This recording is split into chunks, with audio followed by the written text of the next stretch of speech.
Hello, friends and neighbors. This is DJ's Album Chair, and I'm your host, DJ Roller. This is episode 8, and my guest this week is Justin Doyle. Justin is currently the bass player for South Hill Banks and Dalton Dash. You should do yourself a favor and go check out those guys on all social media platforms and also Spotify. I think they both have some music up on Spotify right now. Go check those guys out. See if you like them. Give them a follow. The episode this week, we will be discussing the Nitty Gritty Dirt Band's album, Will the Circle Be Unbroken, and Old in the Way, Breakdown. Really interesting conversation about some music that both of us grew up around, and a pretty cool conversation. Hope you guys enjoy it. Previous episodes are now available on all platforms, so if you guys want to go check out past episodes, please do so. Please rate, review, and subscribe on whatever platform that you're listening to. And if you're not doing it already, you should go follow the Instagram page. I got some cool stuff and giveaways and things I'm doing for my listeners. So appreciate it, guys. Thank you so much. Before we start this episode, I want to talk to you guys really quickly about my newest sponsor, Carolina Sea Salts. I love to cook, and one really easy way that I found to get a lot of bold flavors in the meats that I'm cooking, I've been using these new smoked sea salts from Carolina Sea Salts. And right now I've been using the smoked cherry on some beef tips and steak. Been doing really well. And I'm looking forward to getting the new smoked apple and habanero. I'm going to try that out on some chicken. So I'm super excited to be working with these guys. They're not very expensive. I think it's $4 for like an ounce. Or you can buy their variety pack and they'll send you all the ones that they have. Super affordable, easy way to add a lot of flavor to your cooking, guys. So yeah, go check them out at Etsy, Carolina Sea Salts. Enjoy the episode. What's up, Justin? What's good? Thanks for coming on, man. I do appreciate it, and I'd like to thank you for picking some of my favorite albums of all time. First off, we're gonna start with yours, Nitty Gritty Dirt Band, the Will the Circle Be Unbroken. Dude, my goats. What's so cool about this album is the time period that it was released. For me personally, I looked into the history quite a bit, and several bands at that time in the like country rock era, genre, if you want to call it, like folk country rock genre, right? Had tried to go to Nashville and get like kind of get the stamp of approval from Nashville, and like I don't know the history of the other stuff because I haven't looked into it, but this particular album did it correctly. Almost because they kind of paid homage correctly to the right guys. You know what I mean? They invited the right guys in studio. Right, yeah, Mother Maybelle Carter, right? They invited the right people in studio. They've got them all together to do this almost live album, which is so cool. So thank you for doing that, first off. Yeah, man. I wanted to first highlight the members, because the members of the Nitty Gritty Dirt Band over time have changed. Yeah, there's a whole history besides. I mean, you got Jackson Brown in the early days. If you start with the Nitty Gritty Dirt Band, like they got their whole other history up into this point. Right, exactly. The members, in the past included, like I said, Jackson Brown, but these guys for the lineup for this album were John McEwen, Jeff Hanna, Les Thompson, Jimmy Fadden, and John Ebenson. And it's nice that John McEwen's brother Bill is the producer as well, because he kind of like set all this up. What I thought was really cool was the ingenious of them to not only invite legends in the bluegrass world like Doc Watson and Vassar Clemens and Earl Scruggs, but you have Roy Acuff and Merle Travis and some of the other legends in country, and they kind of come in together. There's one track on there where it's just Doc Watson meeting Merle Travis. Right. You know what I mean? Yeah, you gotta check it out. You can listen to it on the internet if you ain't got the record. But yeah, basically, like it started out. Nitty Gritty opened for Earl Scruggs in like '66 in Hollywood somewhere. I forget the venue, but they opened, and then afterwards they went back to the hotel and like had a jam. Right? Good old down home jam with the opening band. And started chatting. I think he was they were talking about chatting with Earl Scruggs' son, who's also on there. And they were like, we should do this thing sometime, like basically this album, and over time, mind you, they're like mid-20s at this point too, and right? This is like, this is an after party, at the hotel jamming, Earl Scruggs, man, we should do this, What do you think about they're inviting? They're like, hey, you can get your dad to come play on this album. Earl Scruggs at the time was in his like 40s. Yeah, you know what I mean, like mid-40s and 50s. Well, check it out. So the crazy thing too is like, as it came time to do the record, like they're like Southern California dudes, nitty gritty dirtbag. Yeah.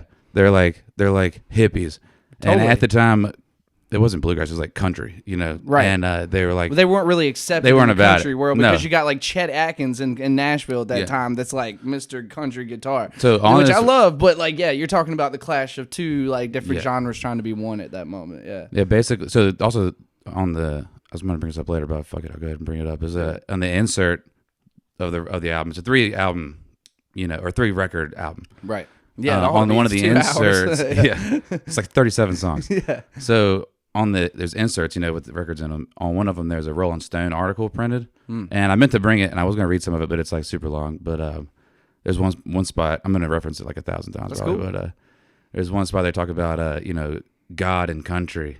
It's like they didn't fit the God and country mentality, of Roy Acuff and all of them, So it was a togetherness, they're like, well, I wasn't really sure how this was going to go, but when they finally got in the studio, it like all worked out. And I was going to made an amazing album. I was going to bring up something kind of similar to that, which is that to me personally, as someone who grew up playing traditional bluegrass music, not necessarily wanting to, but like just that's all that I had available to me, especially being a mandolin player at the time. The guy that I had, right? Pretty much still. yeah, still, right? Yeah, you got that and basically that. But it's funny because you've had tons of groups try to go and play that style of music, but not a lot of them do it in a way where they pay kind of homage to the style of music and do it in a even Sturgill's new albums with bluegrass stuff would be kind of the closest thing contemporary wise that I would say to these albums, because like it's kind of hard to make a traditional bluegrass person listen to a snare drum. You know what I mean? Well, Like, there's drums on the album too, but it's like brushes, like exactly. Well, the same would say that with the Sturgill album is that they do it in a way where it's very tasteful, right? Like it's not a full kit, it's not whatever, right? I think they did two things in there to make this successful. For me personally, as someone who played traditional music. One, they brought in the right people, right? They brought in the Doc Watsons and the Vassar Clements, which like Vassar's on both the albums that we're going to talk about. He literally, to me, is the superstar of both of these albums, because people, although he had played with Bill Monroe for years and he had done tons of stuff, he doesn't get a lot of the like cult following he gets until after like the Old and the Way album, which is crazy. But anyways, back to this. Connections. Yeah, exactly, right? Which was perfect. I wanted to talk about that. But they brought in the right people, and also they played the right type of tunes, man. Like having Mother Maybelle Carter in there and playing like some of her like traditional stuff on an auto harp, which is just like, what? Like they did the right things, right? You know what I mean? It takes a lot for, I think, musicians to like take their ego out of it and go, okay, we're going to pay homage to these guys. And also being like 25 years old. They're like the hippies. Time. They're like, we got these hippies around here. They want to play like country music. Yeah, exactly. Like that was, to me, is mind-blowing to think about, is that like you have some of these people who have built their career on being traditional bluegrass musicians getting invited in. And, it kind of shows, because some of my favorite songs are with Doc Watson. Oh, yeah. Right? Like, honestly, probably my favorite ones are with Doc Watson. But Doc has always had this ability to, maybe it's because he's blind, but he has this ability to play, and you're just like in the room with him. Mm-hmm. Like even listening to him talk to other people, it's just like, damn, I'm sitting right here with him, listening to him. It's cool hearing on the record the meeting of Doc and Merle, and Doc named his son after Merle Travis. And it's a pretty important like conversation. And they sound like two buddies. Like when they like meet up, is like, hey, Merle, how's it going? Well, one of the coolest parts is kind of something. One of the ideas that spawned the podcast, right? He goes, you know what my favorite album of yours is? Oh, yeah. And he makes him think about it. He's like, is this one? He's like, no, going back to what one of da-da-da. And he goes through the whole little story, right? That's kind of the conversation I've had with almost every musician I've ever met, which is just like, hey, do you like this? Do you like that? And it's kind of the theme of what you got going on here. Right. And I've grown because of that. Like I've listened to other music that I necessarily wouldn't have been exposed to because of conversations like that, which is awesome. That's the whole point of it, right?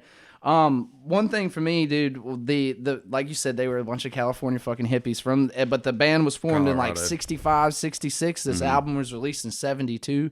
We had a lot of changeover in members. What was really cool for me was listening to them do the traditional music that you don't necessarily hear bands of that time in that genre do.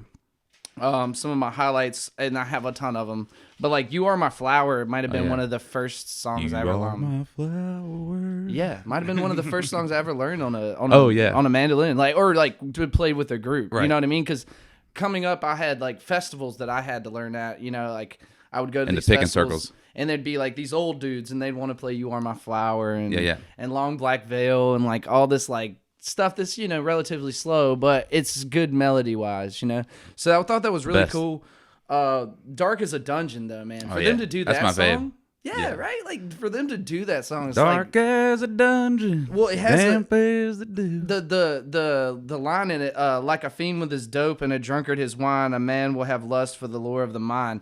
Like that line, that's a heavy line, man. And like, I think the time period of which they're releasing this, all that stuff, it's awesome, which really later turned into, you know, Newgrass Revival covered that song. Mm-hmm. So the song itself has lineage from there into progressive bluegrass. And it really, you know, I think what Nitty Gritty and then they're trying to do is kind of what was happening at the time is Nashville's going to what we know Nashville as today.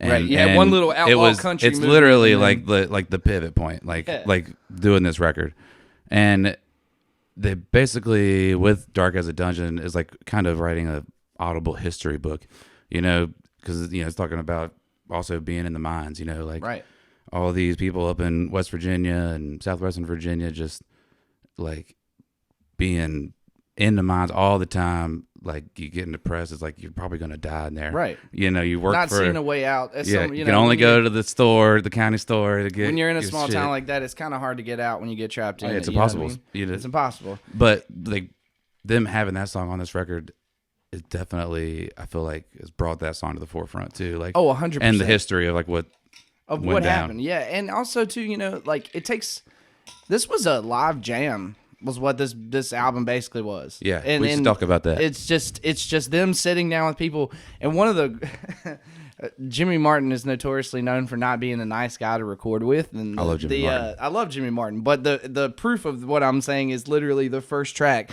when he goes, "Hey John, you told me you picked a banjo for 15 years. Can't you do it solid like that?" You know, like he's basically like there's something to. Pissing off a musician before they go record something so that they play get it correctly. Oh yeah, I used to do that all the time in my first band. Me and my buddy Gabe, we played with this drummer, and we would like, you know, irk at him and like get him pissed, because when he's pissed, he would play a lot harder. I do the same thing with Andrew Sisk too. Yeah, I love it when like him or Pat is mad because like they play so much harder. Right? Yeah. I'll pick out. Yeah, you're already friends. Like it kind of. It's like, ooh, he's got the fire. Can you imagine though having like one of your, you know, one of the things I read was a perspective from the members of the Nitty Gritty Dirt Band where they were like, we're young kids at the time and we just threw this idea out there, and all of a sudden all these legends are in the room with you. Yeah, so and then it kind of took them away from being like it's the Nitty Gritty Dirt Band's record, and it kind of made it more like a collaboration. And it also too, like, you have Jimmy Martin like fucking with you, being like, hey, you told me you played banjo for 15 years. Oh yeah, that's how you get a good sesh. And also too, he said Earl never did it like that, which was just one of the funny things to me, like made me laugh. Yeah, it's hard. Like it's good, but that's not how Earl did it. Yeah, which is it's still good though. That's such a traditional bluegrass thing to say that I've been around my entire life. Like I do mandolin competitions, man. Like it's just that's such a traditionalist thing to say and thought process, right? So it was so funny to me to hear him say it on record because he's notoriously known for being like that. Yeah. And you have proof of it on the first track. There's one spot in there, I forget who it was that said it, but I wrote it down here. It's I forget which song it's before too, but basically it's something that when I go into the studio I've done for years. Oh, it's Roy Acuff, I think. Yeah. So like it's talking about when you go in the studio, when you play a song over and over again, it loses that magic. Right. Loses the realness. So do it right on the first take. He said every time you record, you lose a little. So let's do it the first time, and to hell with the rest. Yeah, man. You know, to hell with the rest. Yeah, dude. It's a good motto to have in the studio. It is, and I can understand what he's saying, because you get to a robotic movement the 100th time you've done it. It's just you're just a robot in there trying to. I recorded some stuff recently. and I was doing upright, and I did probably 4 or 5 takes, and I mean I was happy with them, but I wasn't like completely happy with all it takes. And at the end, they're like, "All right, that's good." I was like, "I'm pretty sure I didn't play that right the whole time." But they're just gonna piece it together and then make it something, And I mean, that's the beauty of modern recording technology, is it not? Yeah, it's kind of whack though. But if you come in, and you're like, "All right," like he said, "We're gonna do it the first time," and you got all these people in the room, and you're in Nashville. They're trying to put this production together. They got like. On the records, like tape 7 or 8 different back then. I think like the recording process was very expensive back in like the 70s, man. So like for them to have you come in and just bam, it's much more lucrative for the record company than they don't have to spend money on tape and whatever. However they were recording. And plus, these are the tunes, like you're saying. These are the traditional tunes. These are the songs that they've been playing forever. They've been writing Hank Williams tunes on there. Well, the funny thing to me was that like the perception of those guys as being like Southern California dudes like coming in doing it would be that they wouldn't know the music because like I mean that's even the perception today I would say as someone like if you met someone from California who was like I like bluegrass was like progressives exactly I like progressive stuff which is cool but I think the perception of them coming in was one thing and you can hear throughout the album almost a loosening up of them kind of like oh you guys know this music and I think that's one thing that I have dealt with a lot of traditionalists or, like super like you have to play it the way it was played by Bill Monroe or whatever guys. And the one thing that I would think that kind of brings their guard down is if you have the same appreciation for the music as they do. And that's one thing I can appreciate from this coming from the traditional side because I know a bunch of my friends that are in Nashville or whoever might listen to this and be like, well, whatever. And it's like, hey, at this point, we're all progressives. The only traditional ones that all died in the 70s exactly. and 80s, I completely agree. And also, too, like I've always had this thought process that the music will die unless we progress with it. Because I'm really into like swing jazz and shit, man. I play a bunch of like I was introduced to some mandolin players and really ties into honestly David Grisman on the next album. That was one of my first influences on the mandolin, which is like, all right, no shit, you like to play jazz on the mandolin, dude. Like, so it's funny that some closed-minded people want things to just stay the same sometimes when like there's total growth. And with this album especially, the growth of this what for me personally what I've witnessed is so many more people being influenced by this style of music that wouldn't have been influenced before, right? Like it's hard to just listen to maybe Doc Watson would have influenced a lot of people, but this maybe in my opinion probably put him on a higher platform to then reach other definitely people. Got him out there, right? Yeah, out there more. So because at the time they were rivaled with the Byrds and they were rivaled with several other like country alt rock bands at the time. So it's like to get Doc Watson, Mother Maybelle Carter, which is like she Wildwood crushed it. Flower. Yo, dude, Wildwood Flower. Yeah, let's talk about Wildwood Flower. Yeah. If you're learning guitar, you want to learn bluegrass guitar, that is a song you must learn. And it sucks. So for me, growing up, my grandparents played music in church, bluegrass and country was around me at all times, and I didn't really play guitar a lot growing up. Maybe I was like 10, I started playing guitar, and I don't play guitar because I skateboarded, what I'm saying? It's like, I want to play electric guitar, I want to play rock and roll. Dude, that's what we all do. But my entire life, the bluegrass and all that country has been there, underlying. And my stepmom's father, we do this big like family reunion thing every couple of years, and they would all get together and they do like a big picking circle. So they're playing these, and I'm like 1 year into playing guitar, 2 years in, just going there, just trying to hold on with the G chord. Right. You know what I mean? But they taught me Wildwood Flower, or my granddad taught me Wildwood Flower, I think at like Easter or some shit. And that was like the first bluegrass like lick or whatever you want to call it, melody that I ever learned. And I tried to remember it before I came over here. Yeah. I was like, bing, bing, bing, bing. What's so cool?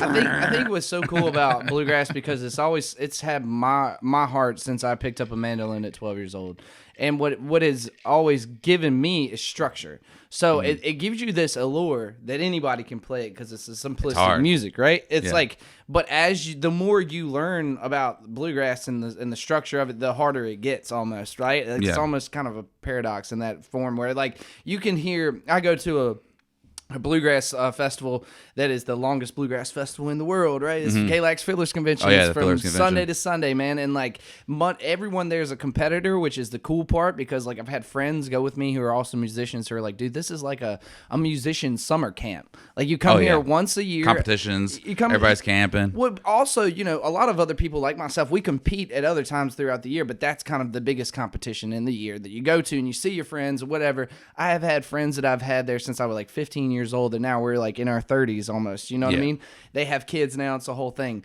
But what's cool about it is you kind of like it developed for me personally, getting into like multiple other styles of music. It developed the structure that I needed to learn to know how to play music really and truly. So it's like bluegrass, it lures you in with feeling very simplistic, like a lot of the stuff that anybody would record, not just myself included, right? It sounds like it. If you listen to a lot of the traditional bluegrass music, it sounds super simple, but as you progress into it and like learn it, it gets much more complex. It even turns into a level of like Tony Rice. You miss one note and everybody's like, you didn't play that G sharp, boy. Oh, of course. I mean, hey, especially if you're going to play bass, right? Like if you're going to play bass, you better not miss any notes. Bass is something I wanted to bring up too about this album. Is it Les? Junior? Is it Les Thompson on that playing bass? Junior Husky is who it is. Okay. He played with the Grand Ole Opry for years and years. But he actually passed away the same year. He passed away in 1971. Because, you know, Doc has a comment on it. He's like, that's some of the best bass lines I've ever heard. Yeah, and Junior's talking on there. They played Black Mountain Rag, or one of them they played with him. And Black Mountain Rag, it's so good when Doc plays it because he has this like claw hammer style of almost playing guitar. You can hear it. And the only person who's done it is Billy Strings recently, that plays it in a way the same way Doc would play it. Like I've heard Black Mountain Rag played technically and proficiently, but not in a way where it's like there's this like claw hammer. Yeah, he plays a lot like Doc's. Like the claw hammer harmonics he has on like the first intro, you're like, man, how are you doing that? That's a very advanced. I mean, I play guitar as well. At this point, it's like, damn, I don't even know. I wouldn't even understand how to do that. And it's much more of a right hand technique than a left hand technique, you know? Yeah, I do a little bit of that too with the kind of claw hammer down. So I do the bass line with my thumb, and then the down with the finger, Yeah, it's also kind of similar to Gimbray, Jawala Collective. Oh yeah, okay. Ishmael. The bass thing that he plays is called a gimbray, and it's kind of the same idea with your pointer finger, like that kind of. Well, it's kind of like claw hammer, but it's an African. That's like technique. A Victor Wooten technique, then, like almost where like your fingers double sided, where it's like yeah.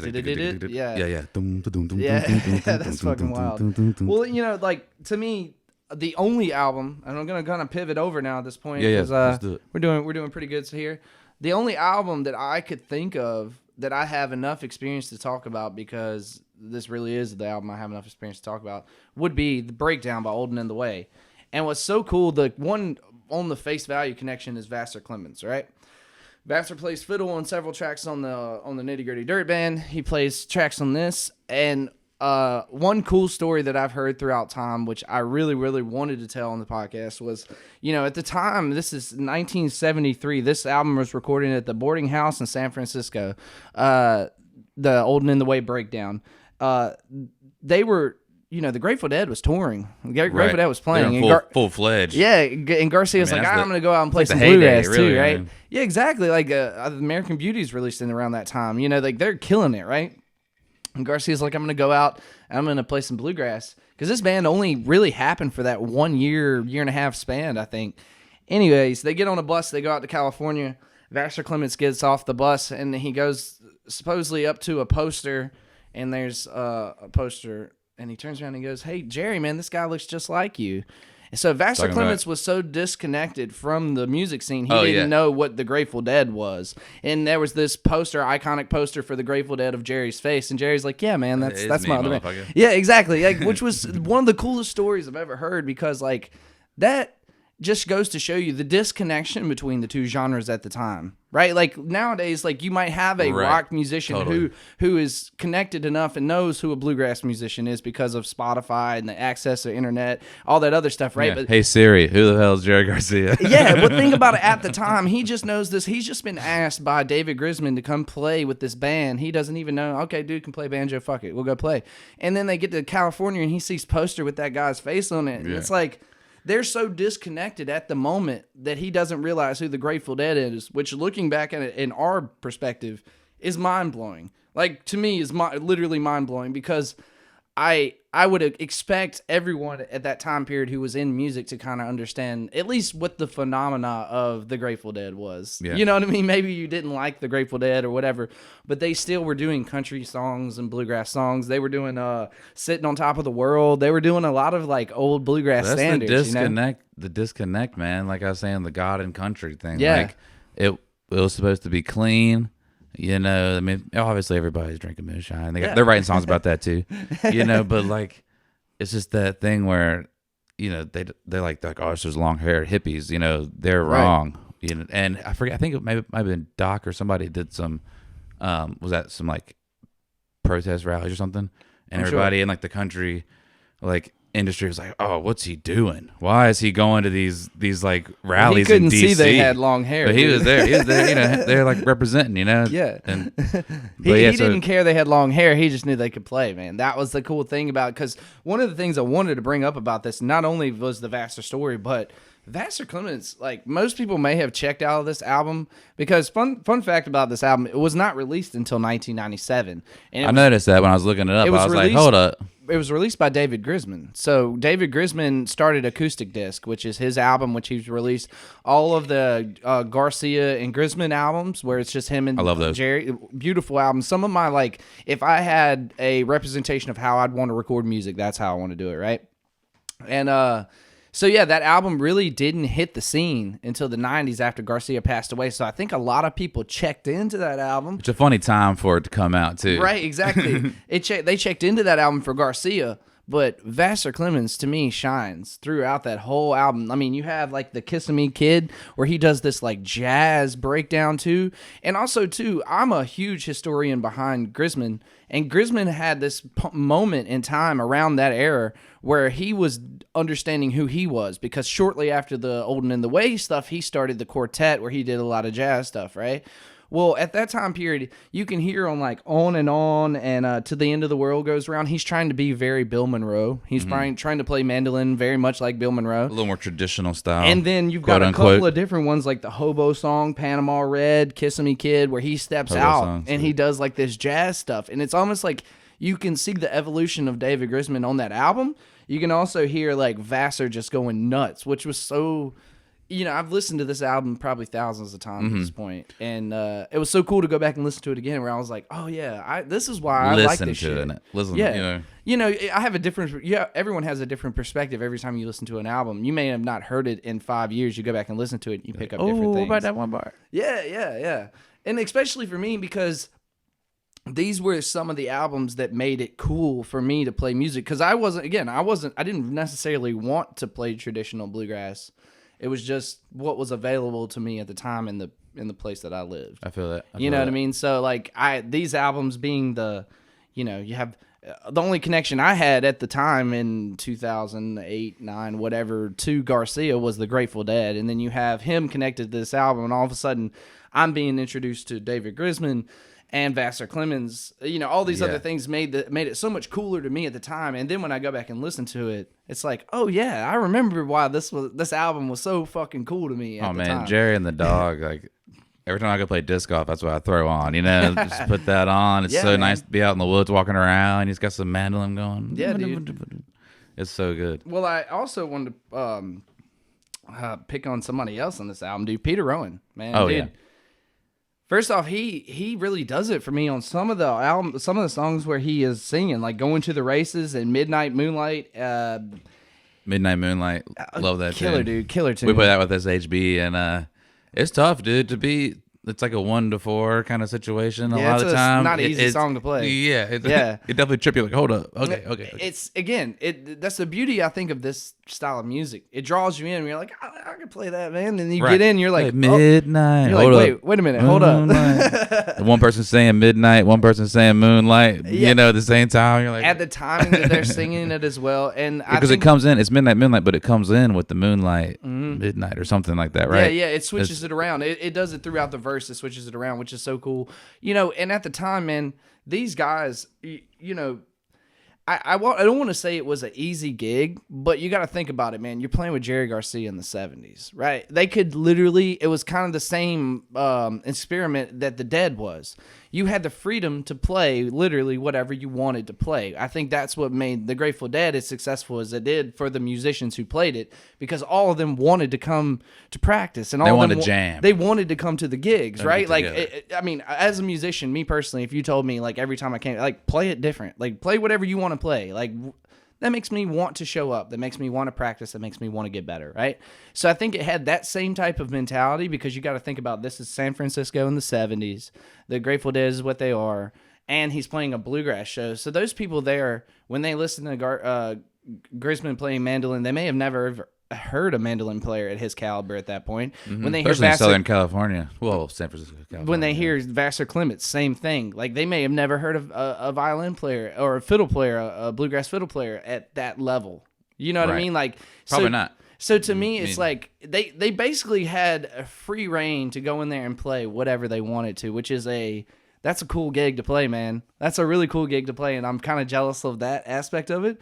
And also too, like, you got to think, like, there's a lot of aggressiveness from Vassar when he plays a lot of the like vocal lines and stuff that he plays on the fiddle, to where it's almost like you wonder if like that freedom made them all kind of play to another level. You know what I mean? Might kind of push them to another, because that was kind of what Garcia did, dude. One of the things about this album that I wanted to definitely talk about was his chops on a banjo. Like, he gets so much credit for being the guitar player that he was, and he should. But he's a pretty fucking good banjo player for the time period, because you got to think that that style of banjo had only been really invented in the Appalachian Mountain areas, you know, like it by Earl Scruggs, really much further out. Yeah, but really by Earl Scruggs, he was like one of the first ones to really take that style and go forward in the 30s. So what, you've got 40 years there that style of banjo playing is even real. And he takes it to a level to where he can jam on it and be an improvisational musician. That's very impressive. You know, like, right. I can't think of anything in a modern setting to where someone has a career doing one style of music and then goes plays a completely different instrument and a different genre of music, and crushes it, and also is proficient in that style of music and pays homage to the past and isn't disrespectful, I would say. Like, you know, like, doesn't play a banjitar or something, you know, like God, don't get me started. Don't get me started. Some of my favorite songs on this album obviously were Midnight Moonlight, Going to the Races. I love that one. That's a super big traditional song. It's pretty cool. Mm-hmm. And then you'll find her name written there, which has that Peter Rowan like yodel, which he gets famous for like in later years. But what were some of the songs off the album that you really dig, man? Let's see. Definitely Midnight Moonlight and Hobo Song. Hobo Song is wild. It's another one that's like, you know, you listen to it and it's nice. It like it's moving a lot. The chords are moving a lot. Every chord in the book is in that song, man. You know, like, trying to learn it. Like, every part's different, and there's so many. It's literally every chord in the book. I mean, for real, you know. It shows kind of the arrangement. Yeah, but it sounds so simple, but it's not. Right, you but know? the genius of the arrangement of who you're dealing with as musicians, right? Like, now we can look back on it and go, okay, yeah, you had a jazz musician in Garcia and Grisman and Rowan, but like at the time, like they're just trying shit out, man. And in jazz is always moving too. Same kind of idea. Like, you know, you start with your G and you know, you transitionary chords. Transitionary chords, you know. Yeah, definitely. I always think, moving around, which is nice. It's nice to kind of put the jazz and the country bluegrass stuff together in that movement. As a bass player myself, personally, you know, I like to add, instead of, you know, boom, doom, doom, doom, right, you know, the classic shit. Just do something a little different, you know. Well, I think that's been done throughout time. And I think that people have been successful. Like, you have Chet Atkins, right? He'd probably be one of my first references, is bringing like true jazz into country. And then, believe it or not, Jerry Reed. Amazing. Jerry Reed's one of my favorite guitar players of all time. But what's funny is they all kind of do it, and this does it as well. They do it in a strict, like, jazz can get in a almost like a field of like just trying to play as many notes as you can, right? So I think that they do it in a strict, tasteful way. Like, everything that I've keep heard, it melodic, keep it kind of nice, which not just playing crazy shit, right? Which is is argument to whether that is super like it's an influence of jazz, but it's not necessarily like bringing jazz into it, right? But I think that it's great. I love the idea of having Vassar go off and do his own thing throughout the whole album, man. Like, they really nailed it, and this is a live performance as well. So to go back to the first album and this album, live performance. This was something that I had to bring. So when this album came out, is it all live, or is parts of it live and parts of it in the studio? Because that's something I was kind of hearing when I was listening to it. Parts of it is being remastered. So like sweet. Panama Red has been remastered, and a couple of songs have been remastered. But for the most part, I think that everything was recorded live because that band was only real for a year. Yeah. Like, in some change. So I don't know that they actually had time to get in the studio, which is crazy. But yeah, acoustic disc spawned into all the things you get from David Grisman in the 90s. Tone poems with him and Tony Rice. The couple of albums he has with Garcia then in the 90s before he dies. And then I think after his death, they kind of gathered all these recordings together and released them. Nice. Because it's 2 or 3 different albums that they released as Old and in the Way, and it's different members and stuff shifts around as always, dude. This is kind of how bluegrass works. It's such a inviting music that people get shifted around, dude. Come on, play with us. Yeah, exactly. Okay. And that's the beauty of it, man, because like I could play the same 4 notes that you play on every instrument, but I won't sound exactly like you. Of course like not. There's cadence, exactly the same as how we talk to each other. There's cadence in how we play music with each other, and I think that like the album in particular, for me personally, kind of interested me in the genre of music throughout my life, and also too, man, it kind of has always been subconsciously there to where I kind of like fall back on. To like some of the lines that, dude, Grisman to me is like, I wanted to, my 3 biggest mandolin players are Grisman and Sam Bush, and then probably Thiele after that, but those 2 of the time period around each other. And really just listening to some of David Grisman's kind of like lines as he plays, some of the things he does have always been like, God, so fucking inspirational. Like, I can go back now, listen to it, and some lines you're like, all right, whatever. And then others you're like, damn, that's fucking awesome. You know, he was so inventive at the time because you got to think about before him, there was no one. There's no one playing jazz mandolin. Like maybe Jethro Burns, maybe him, but there's like a not popular guy. Yeah. Especially playing mandolin with Garcia. Like, you gotta think about, he's playing with fucking Jerry Garcia in the 70s playing mandolin. He gets a lot of like cult following. They're getting funky. They're getting real funky in there. Yeah, dude, and I think that's some of the things you can draw from the album as well, you know. Yeah, I got a funny story. I met David Grisman, and I was doing security at Delfest, and the security company I was with was just a couple of us, and part of my duty was to kind of get the artists to the stage, you know, to their green rooms. So pretty chill day. Only a couple of artists would come through a day, and which is awesome. You know, meet tons of people. It's super sweet. But I'm just chilling, just had lunch, hanging out. It's hot as hell. It's like summer, you know, and it's like sedan rolls up. Like, it's like a 92 like Corolla or something. You know, it's a old, you know, 4-door or something. And I lean down. I'm like, hey, like, how's it going? What can I do for you guys? And I was like, there's a woman driving, and then so I see her, and I'm like, hey, what's up? How's it? Like, where you guys headed? And I like lean down and look in the passenger seat, and David Grisman's sitting there. I was like, oh, hello. Oh shit. What's up? What's up, dude? Like, I didn't know what to say, man. I was like, hello, David Grisman. You're David Grisman. I'm Justin Doyle. Nice to meet you. Nice to meet you. The stage is this way. Let's go. You know, like, it was so wild because it's just, you know, he just rolling up into this regular old car, you know. That's like, the beauty of musicians who play this. Mandolin in the trunk, probably. You know? Well, successful musicians who play this music, you may have heard them, but if they like, you know, not unless you're like maybe yourself and I, who I'm a nerd about certain music and I just delve into it, right? Maybe unless you're in that level, then you would not recognize them if you saw them. Most of them. You know, you might, if you heard their name, you might be like, oh, that guy. But you would have no idea what he looked like in person. You know, so that's one of those moments. I had a couple moments like that at bluegrass festivals where you just be in jams and there'd be a guy there and he's just sitting there just trying to play some music. He doesn't want to like literally talk to you at all. Hey man, you're such and such. Exactly. Like, yeah, I know. I've been this person in my whole life. Yeah, dude. Let me know. He's like, dude, can I just play guitar right now and sing? Like, that's all I'm here for, you know? So I think that that's why I usually just take spoons to the picking circles. They're like, they're gonna play bass. I'm like, no, I got the spoons. Oh shit. Yeah. Yeah. I think that's kind of the beauty of the music, right? Like you can stumble upon people you've listened to before and not know what they look like and hear their voice and be like, oh, this is familiar. Why do I know this guy? Whatever, you know?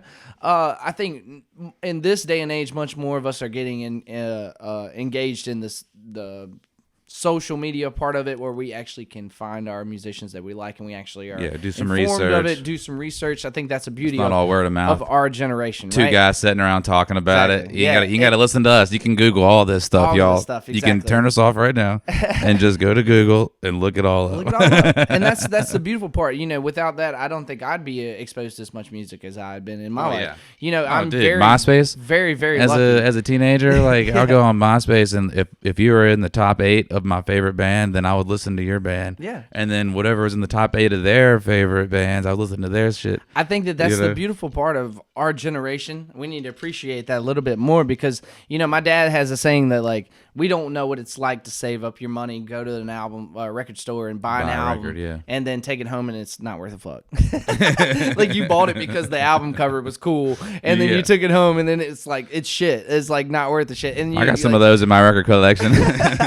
So, like, I think that we are very privileged in the fact that we can look this album up. We can listen to it. We can listen to some of the greatest musicians of all time on both albums, to have conversations. Like, that's the biggest thing for me personally, is trying to get into the mindset of the other musicians that I value. And you hear these guys talk, like you said, the Doc Watson, Merle Travis, the different conversations they're having, or even the Mother Maybelle Carter conversations where she's talking about. That's the beauty of that record, really, is all the chatter in the background. Right. She comes out, Mother Maybelle comes out, and she's like, yeah, I've never recorded this on auto harp, I think. Right, And she's like, we're gonna do that one in this key, or we're gonna do Wildflower in this key, and then she's like, and then when we do Will the Circle Be Unbroken, we'll just see what sounds good in everybody's voices. You know, no worry about the key. It's like whatever we're all gonna sing in that sounds pretty close. Exactly. And, that shows the versatility of most bluegrass musicians off the top, and also too, she goes right into the song. She goes, I think I started it like this, just like it was like embedded in her brain. You know, it was like, that's so cool, dude. You know, because I've seen my friends do this. I've seen other musicians do it. I've played with other musicians to do it. But to see to hear basically the godmother of bluegrass, just to sit there and talk about what she's gonna do. It's beautiful. And it's then awesome. Just go into it. You know, well, I started this, especially recorded to like tape, this. recorded on tape too. It's not Pro Tools or none of that. So, and basically what happened is they did everything one or two takes. I know we're going back to this album, but they did everything 1 or 2 takes, and then they also had another tape running with room mics that ran continuously for like 2 weeks or 3 weeks while they recorded the whole thing. And then they took like the good conversations that they wanted to use from that, and then pieced it into the record in post-production. You know, man, I really appreciate the perspective you have. I really appreciate everything. I've enjoyed listening to both these albums. It took me 2 hours on that first one. Oh yeah. Yeah, she's in depth. But the thing is also too with that, like we were talking about, the conversations are almost better than the actual music itself, because you get to hear some of the greatest musicians of all time. Well, it's the way songs happen too. I mean, we met at open mic night. Yeah. We did that for like 5-6 years, and every Tuesday when we did open mic, whoever came up to play, they'd be like, all right, we're going to do this next one. It's going to be a G, C, D, F sharp minor, A minor, B, C, D. Let's do it, you know? Yeah. And then we would do it. And one take, because nobody's going to play the same song twice unless you're a psychopath. And you know, that's kind of like what it is with playing, just playing music with people. No matter what genre you're in, you get together, you're like, hey, this is what we're going to do. Let's try it like this. You do it, and it's awesome. Right. I've said this on previous episodes where it's like, man, I've been to competitions. Like there's a space for competitive musicians, right? In a scene. I look at the Richmond music scene, right? We should be working as like a group of musicians who are like trying to help each other out. It's a team, baby. It's a team. You know what I mean? And I've seen other musicians who are do things who are more successful, and you look at it and you go, damn, that was a good idea. You don't look at it in a negative light. And I think that that's kind of what you're talking about too, because like when you have someone else come on stage with you and play with you, there's a moment where you have to figure out how to play with that person. How are they going to do it? How are they going to do it? It has no, like, it has nothing to do. I played recently with the guy who sat in with us, who sat in with steel guitar with us, and we at the time we were upright bass, pedal steel. Yeah, pedal steel. We were upright bass, acoustic guitar, and mandolin, and he sat in with pedal steel. And Love pedal steel. How's this gonna go? You know. But credit to Daniel, man, he killed it. Oh yeah, Big Dan. Yeah, that's my boy. He killed it, dude. Big Dan's my boy. Shout out Big Dan. But you know what I'm saying? Like it takes that first like initial few moments when you're playing with people. You're like, he's the man. It's like skating on ice or something. You're like, oh, how's this gonna go? Dude, for real, like him coming to open mic and chilling, like he's the chillest dude. He would get on 100%. Drums, and I love the way he plays because like he's very intentional. Great harmony singer. Very harmonies, like, mandolin. I mean, dude, he could do it all. The whole thing to me is doesn't matter what instrument you play, it's playing with the other people, and that's what both of these albums really encompass. If you think about it, like you have Earl Scruggs playing Earl's breakdown. It's a group of like randos kind of all getting together and making amazing music. That's what has drawn me to music throughout my lifetime, and like you're saying with the open mics, that's where you've had your outlet. For me personally, like the open mics are one thing. The festivals have always been something that's more to me because I've had friends and other people that I've made relationships with that I meet up at these festivals and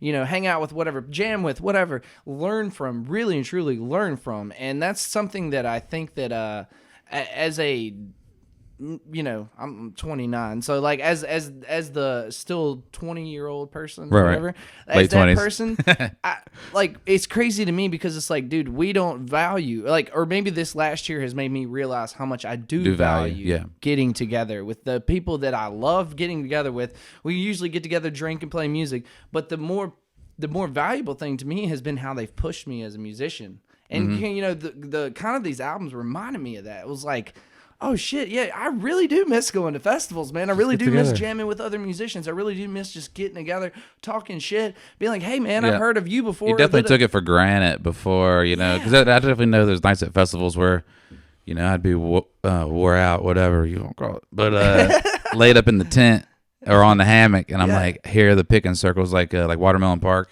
was one. I was literally laying there, and like, to my left is a picking circle. To my left center, downstage side of my body is a picking circle. I'm like, all I gotta do is get up and go to them. That's right. And I would some nights, but then there's definitely some nights I'd lay there and be like, I'm not going to go do that picking circle tonight. I ain't doing that shit. Just to kind of pay homage to one of my favorite musicians I've ever seen in person is a story exactly what you're talking about. There's one night at Galax, the Fearless Convention, in which I hope that I am a microphone for that place because I don't want to see that. I don't want to see that festival die. I'm from the area pretty much. I love that festival. Yeah. That festival is where I picked up a man. Everybody knows. You say bluegrass and you from the Southwestern Virginia. The Mecca, they know, man. It really is the Mecca because everyone there is a competitor. If you take away the competition of it, then it's so enjoyable. I understand the competitive nature. Yeah, it's fun. People. There's not many of those. Yeah, it makes it a little more tenseful. You know what I mean? It makes it a little more tense. There's a goal. Tension in there, right? But one of the coolest things that ever happened to me. It was 3:30 in the morning. I had finally decided that, all right, I'm done for the night. I'm going to go lay down, right? And I lay down, and I hear somebody playing mandolin and playing rhythm guitar. And he was playing it in a way that I had never heard before. And I was like, I have to get up. And I walked over there. And it was a friend of mine, Brendan Ertz, and Michael Cleveland playing mandolin. And it was funny because Michael was blind. And I walked up, and he was like, how's it going, buddy? And I was like, oh, shit. All right. He smelled you. Yeah, or something. Like, he just knew that I was there. But then he started playing, man, and it was a moment where it was like, dude, this is 4 o'clock in the morning. It's 3 people right here listening to this. They're playing because they love it. They're not playing because anybody's listening. They're playing because they love it. And what you find throughout the music, this genre of music, throughout bluegrass, is the people who choose to play this music aren't necessarily playing it to make money. And for other people. Or for other people, really. They're playing it because they fucking love it, man. And that's why I've always played it. And I feel like that's why other people that I find that play this genre of music, it's almost like a kinship. I'm like, all right, if you're choosing to play this shit, then like you must love it just as much as I do. 100%. Which is proof of the album that you picked and proof of the music that you brought up, and which is something I wanted to say thank you, man, because thank you. I don't get a lot of opportunity to talk about this shit. I grew up playing this stuff. I grew up playing this music. This is very near and dear to my heart. And so it was really, really cool to dive into this shit and talk about it, and I appreciate you coming on. Oh, yeah, man. absolutely. Was there anything else you would like to add about both of these albums? Oh, man, we could talk forever. I can keep it rolling, baby. All right, we're going to cut and come back. Take a bathroom break and come back. Nah, man, I think we touched all the bases, really. Well, this will not be the last time you're on, so. Oh, dude, I definitely want to come back. Yeah. I know you talked about Chet Atkins. Yes. We gotta get Corey Axe over here. I would love to get Corey over. Corey's same guy. He's super knowledgeable about all this, about what he, all these different Captain Beefheart, all that shit. I'm a nerd about this stuff, dude. This is my second passion is just understanding everything everybody's doing. Once we go off the record, I'll go ahead and schedule them in. I'll be like, all right, look, you're gonna be here February 18th. You're gonna be doing one. We're gonna keep this thing going, dude. Thank you, dude. I appreciate you coming on. I appreciate everything, and I'm gonna go ahead and cut this here. Cool. All right, thank you. Yes.